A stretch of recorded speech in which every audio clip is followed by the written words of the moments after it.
انا واخداكي قدوتي يا دكتورة، اعمل ايه علشان اكون زيك؟ الحقيقة ان المسجز دي بتفرحني جدا جدا جدا. انا مبسوطة جدا ان انتوا شايفيني حاجة وبتدوروا ان انتوا يعني تمشوا على نفس الطريق. بجد ده حاجة بتفرحني جدا. اول حاجة هقولها لكم، فكرة اصلا انتوا واخدين حد في المجال بتاعكم وشايفينه نموذج ناجح، دي في حد ذاتها اساسا بيدل ان انتوا كمان ناس هتبقى ناجحة وناس اوريدي اصلا ناجحة.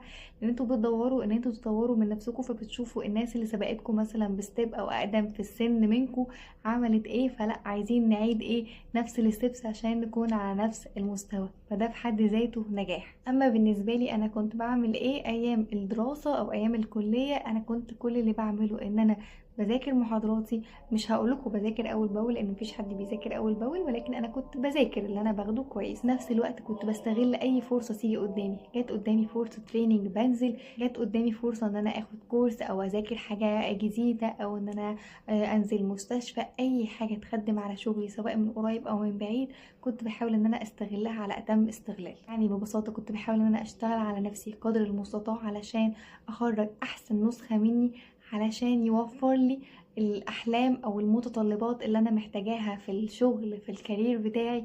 اعرف اشتغل في مكان كويس، يكون في مثلا سالري كويس، يكون في بيئة شغل اللي انا عايزاها، وهكذا. كل التفاصيل دي فاهمين قصدي؟ بس فكل اللي عليكي ذاكري كويس قوي، واستغلي كل الفرص اللي بتجيلك، ودايما خليكي يعني واخدة خطوة بدري. استعدي كمان للفرص عشان لما تجيلك تستغليها على اتم استغلال.